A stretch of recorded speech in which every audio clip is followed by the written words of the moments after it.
Ladies and gentlemen, welcome into another very special episode of the New Fashion Conservatives. I'm Justin Phillips, and with me today is Matt Rosek. Matt is running for mayor in the city of Oconomowoc.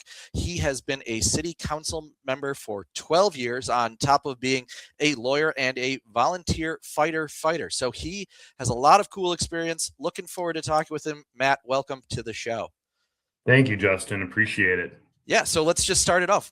Why you're running and tell us how the campaign's been going. Yeah, no, thanks. I think the campaign's been going great. I think there's a lot of momentum behind my mayoral run. The main reason I'm running is I just love this community. I've spent pretty much my entire life in this area. My wife and I grew up just on the outskirts of the city, moved in when we got married in 2001. I mean, heck, I met my wife in downtown Oconomowoc at the old gazebo in 1995. We're raising our 4 kids here. And bottom line is we love this community, and we really want to see a strong, bright future for Oconomowoc. There's a lot that makes our city great, and I'm committed to make sure our city remains vibrant. And look, there's pressures in every city in our communities right now and everywhere across the state. But for me, one of the big things is high taxes, unnecessary debt, and destructive policies that can harm our future. Raising 4 kids in the city, it's really important that, we have a strong, vibrant community in the future and somewhere special where my kids can grow up and hopefully move back to someday. Yeah, it's awesome. Living just south of you, I know how much the communities are interconnected, and you're right, having that vibrant downtown Oconomowoc is a real blessing to have. So you also had a lot of folks come to volunteer for your campaign. That has to feel pretty cool too. The last several weekends I've had pretty large groups. By 3 weeks ago, I had 13 folks out. This last weekend, I had 25 total out and about in the community knocking on doors. I've gotten through nearly 5,000 pieces of door hangers, along with all the signs and everything else. So it's been great. It's really fun to see a lot of young people out too. The last round of folks that came out, I had some kids in high school that came out to help.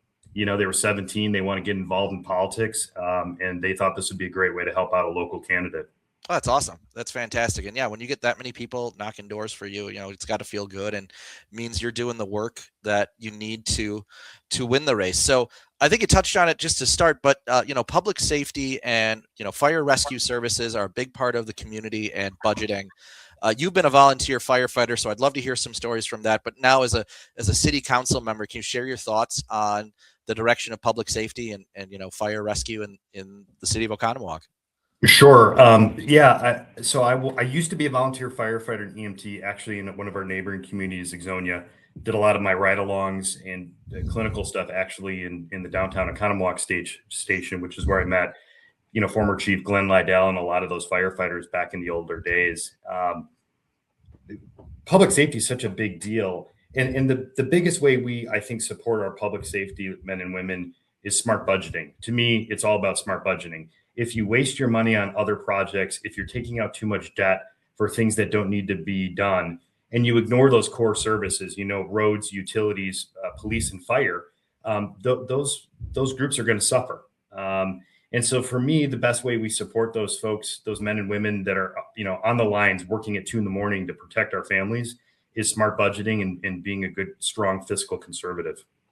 That was going to be my next question. Fiscal responsibility has to be a key issue in the race. And can you expand on your philosophy there and how it sets you apart from maybe the prior mayor or your opponent?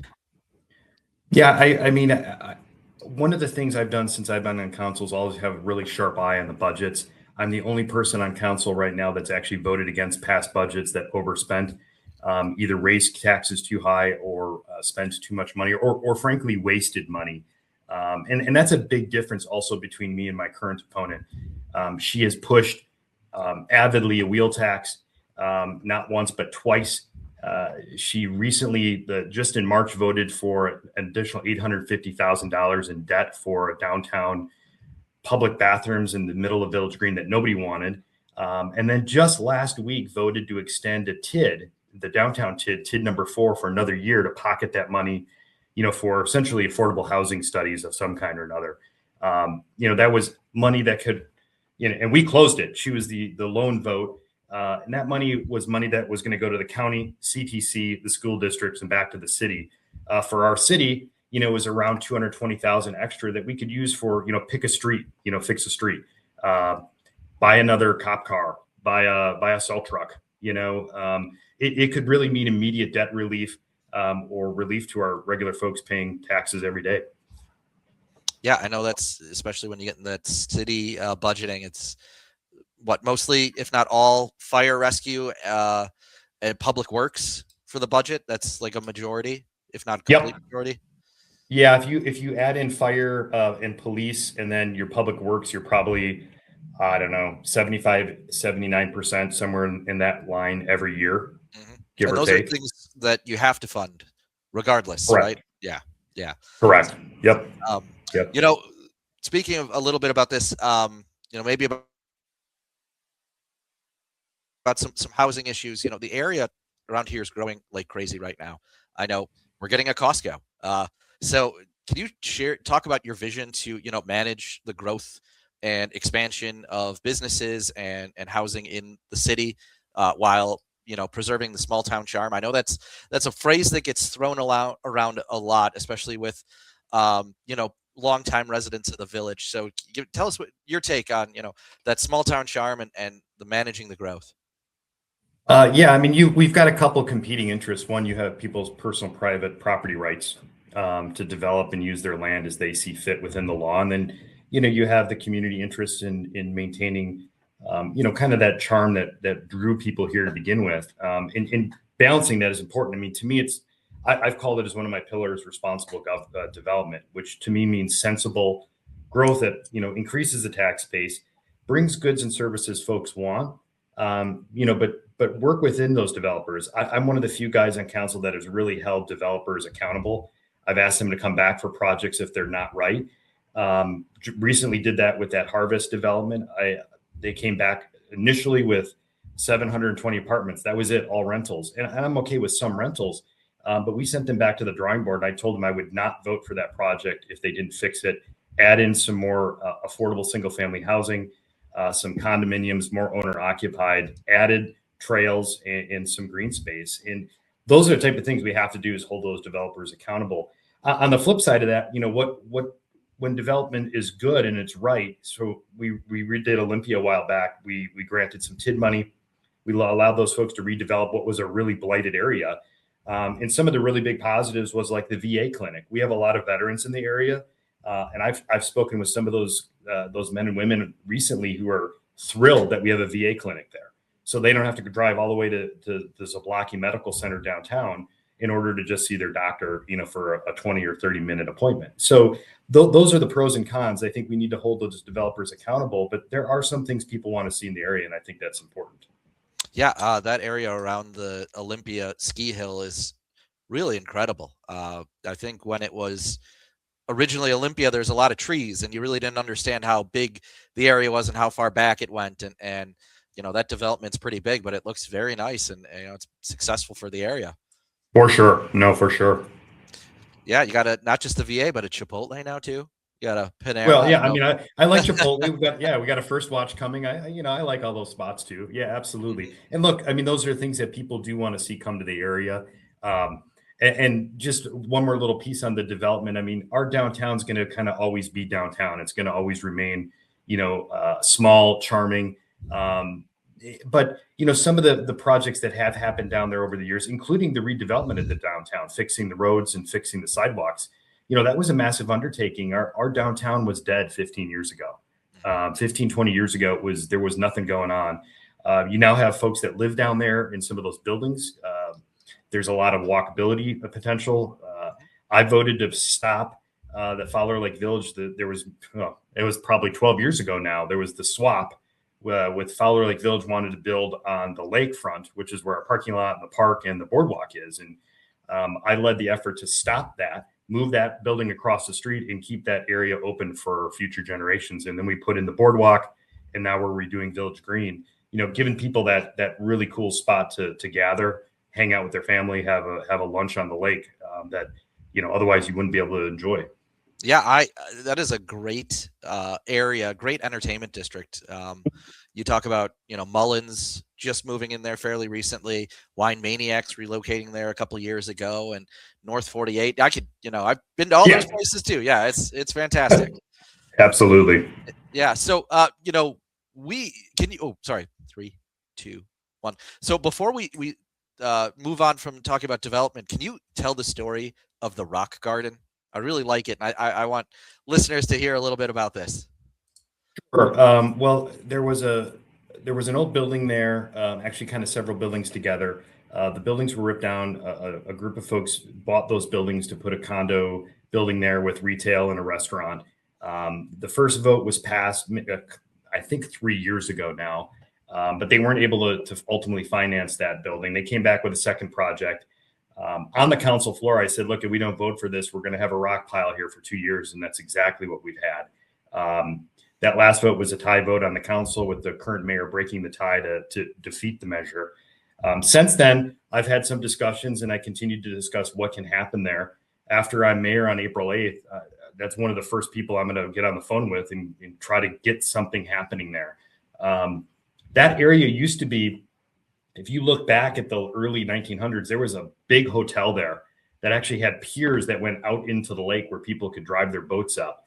We're not going to do anything of that scale in that spot, but I think finding something that's architecturally significant, working with the developers to match up, finish the boardwalk, for instance, try to get a restaurant on the edge of the lake and some more retail, and then some more folks living downtown, I think will make us even more vibrant down there. Fantastic. Yeah. Yeah. So you and I have worked on a major regional project, and in doing so, I really came to appreciate your thought process and the collaborative efforts. So can you talk a little bit about that experience or the additional experiences that will set you up for success as a mayor, and how you view regional collaboration? Because, you're the one I hear about that from, and certainly not your opponent. Yeah. No, I agree. It's always a pleasure working with Summit and a lot of our neighbors. One of my initiatives I call the Lake Country Initiative, which is really, I have a really strong eye to work with the folks around us, and for all sorts of things. Right now, we're in collaboration with Summit, Village of Lac La Belle, Dousman, Ottawa, and other folks on Western Lakes Fire District. And I think that's been wildly successful in reducing our costs overall, and providing additional services that otherwise we wouldn't have. Before the city joined Western Lakes, we didn't have full-time paramedics in town. I mean, a lot of people don't know that. Just 6-7 years ago, we didn't have full-time paramedics. We were hiring Western Lakes to bring us paramedic services. So those type of collaborations are huge. And look, I've developed relationships with not only you, but folks in a variety of our neighbors: Delafield, Heartland, Village of Lac La Belle, former members of the Old Town, folks that live in Oconomowoc Lake. We have a lot of small communities around here, and I think we should start figuring out a way that we can kind of join forces on different things. And one of my examples I've always used is salting. Let's start out with something simple. Why do we all buy separate salt for salting our roads? Why don't we get together and buy it all together? Even if we only save $3 or $4 grand a year, why don't we start out? We're all salting our roads. Some of us literally stop on roads that we share and stop salting and turn around and go the other way. Why are we doing that? Why don't we work more closely together on some of these things? And, I think it's worth a discussion. Whether we ultimately join forces on a lot of things, it's going to depend on, finances and costs and our ability to collaborate. But I think there's some potentials there that we could explore. That's definitely true. I know from where I live, the main street that I go out from is on the east side is the city. The west side is the village. And over this past summer, there was a deer that got hit, and it was on the city side. But I called the village and said, hey, can our DPW guys maybe just move this somewhere? And then I told them where it was, and they said, oh, we're going to have to call the city. It was taken care of at some point. But there's certainly definitely a something about the who was in charge of collecting that animal. So definitely something to think about. So the last big question for you, I do want to know, what do you think is the biggest separator between you and your opponent? I know this race has gotten a surprising amount of attention. You've landed endorsements from conservative leaning groups, WIS Red and whatnot. So, what separates you the most from your opponent? What makes you the ideal candidate? Well, I think it's kind of back to my slogan: consistent, experienced, and conservative. I have a conservative bent to my vision on tax policy, public safety, transparent government, and development. I'm not going to rubber stamp these things. And some of those conservative groups that are supporting me are because my local values align with them on things like tax policy. That continues to be, I think, one of the biggest parts of this race is the difference in tax policy. My opponent not only proposed the wheel tax, she brought the information forward and suggested $25 per car. For my family, right now, we have 3 cars in our house. That's an extra $75 a year just because someone thought it was a bright idea. The recent debt spend that my opponent voted on just last summer in March, last spring in March, would have amounted to $12 to $15 per household for another 10 years. You start adding these things up, and it's a tax policy that I do not think matches with actual fiscal conservative values in this area. And I think that's really it's going to be a defining part of the race. The TID closure that I talked about, I think early on too, leaving that TID open and extending it for another year and pocketing the $600K. It's just something that we shouldn't be doing. We never promised the voters when we did that tax incremental district that we were going to keep the money at the end for another year and not give it back to the schools, not give it back to CTC and the county and our own taxpayers. So I'm looking at ways that I can keep hardworking families, retirees, people on fixed incomes in their houses. We talk about affordability. One of the easiest way to make things affordable from a municipal perspective is stop wasting money. Don't use the TID money for a bogus scheme to study affordable housing. Actually make housing more affordable right now for the people by returning that money to us. Let us use it on a road project instead of taking debt out. So that's an easy affordability win for our residents immediately. We don't have to do a study. We don't have to spend $80,000 to hire an engineer to study affordable housing. We can make housing affordable immediately by returning that money to the folks. That's fantastic. No, I know it's definitely from the biggest races in the country and in the state to, down to city races like this. Affordable housing is definitely a top concern. Affordability is a big concern. So looking at your endorsement list, you have an incredible list of people. You've got 3 former mayors, I believe, several current and former aldermen, lot of neighboring communities as well. Can you just talk about some of those people that have stepped up to back your campaign and what that means? Yeah, I mean, it goes back to one of those core little slogans is experienced. It's not just the years I've spent on council and, 12 years on council, 5 years as council president, but during that time, I didn't just, take votes and go home. I developed relationships with people from, County Executive Paul Farrow to neighboring community to all the aldermen that have been on council over the years. 3 former mayors are currently endorsing me. 12 past and current aldermen on council that I've either served with or currently serve with, along with other folks like our district attorney, Barb Dietrich, our state representative, and my regular folks and neighbors and friends who support my vision for a brighter future and a positive unifying vision, right? We can do this together. We can make the area stronger. And part of that is creating those relationships. And I haven't just sat on my hands, for 12 years and done nothing. I've created those relationships. I meet people. I talk about ideas and really engage on these important topics. And I think that's part of our jobs. And that's why you see an endorsement list that has over 100 folks on it. That's amazing. That really, again, speaks to your talent and your dedication as a public servant. So, Matt, anything else before we break into our 3 questions that we ask every person on the show? No, I don't think so. I think we covered a lot of ground. I just, our city needs, I think, consistent conservative leadership in the future. I want a place that my kids want to live. I want a place that's strong, safe, and vibrant. And I think I can bring that vision to Oconomowoc. So awesome. So, all right, Matt, we asked. These are the kind of fun questions. Yes, these are 3 questions that we've asked every person who's come on the show. So the first one is if you could pick one iconic spot, whether it's a supper club, a brewery, or a Packers tailgate, where you could hold a voter rally, where would it be? What would it look like? And what are you talking to voters about?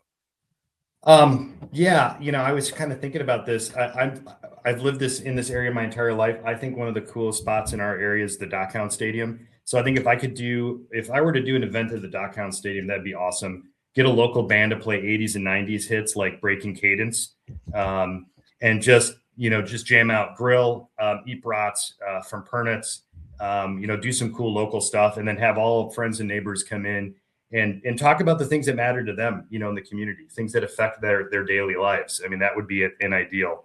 And take questions. I'm never afraid to answer a question, and I'll ask tough questions of folks, and that would be an ideal, kind of campaign event, I think.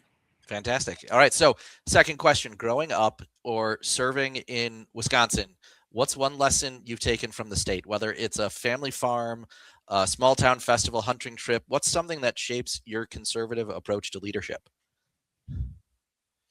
I think I have to kind of go back to something you talked about at the very beginning, and I've mentioned briefly, was my time as a volunteer firefighter and EMT.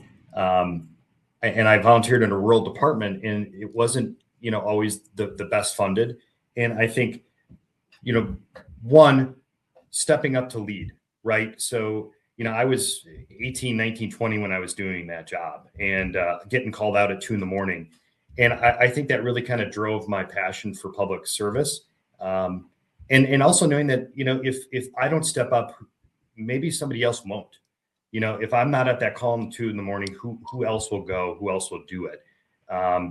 And I also think that, the other part of that is just seeing how we can, as a city of Oconomowoc, get behind our fire EMS, really support them with strong budgets, smart budgeting, fiscally conservative, spending. And, I think that probably was one of the biggest drivers, is just always trying to get out there and volunteer my time, give my time to the community, in whatever capacity I was capable of at the time. Awesome. Awesome. Well, final question. You're mayor, and on day one, you get to wave a magic wand to set a policy or maybe roll back a progressive policy in the city. And this is without worrying about getting the votes on the council or anything. So if you could roll back or set a day one policy, what would it be? Absolute 100% forever. And the state has talked about this forever moratorium on a wheel tax. I think a wheel tax is one of the most regressive taxes that can be levied against people. It affects hardworking families the most. So if I could wave that magic wand, it would be to disallow that ever from happening in our communities. I think it's a very damaging tax. It hurts people that have to drive cars a lot. It hurts folks that are on fixed incomes significantly. And for people that are already, a lot of folks are tight on cash or are working day to day to pay their bills. That's a devastating tax on people. So that would be my magic wand, is just never let it happen. All right. And then one final question. Where can folks go to learn more about your campaign, learn more about you? Rosekforthecity.com is my website. You can also, from the website, go to my Facebook page as well, which is a great avenue to learn where to early vote. Early voting started on March 24th, which was Tuesday. It goes till April 3rd on Friday. We actually, in Oconomowoc 2 years ago, I pushed for extended hours for early voting. So we don't on most days end just at 4:30, because a lot of people, especially our law enforcement and fire folks, they have alternative work schedules. So a lot of days you can vote till 5:30 or 6 or 6:30, giving people just a little bit more opportunity to vote. So get out and vote. And then April 7th is the election. Fantastic. Well, Matt, look forward to seeing you as mayor. Maybe we can have that campaign rally at the new Dockhounds dive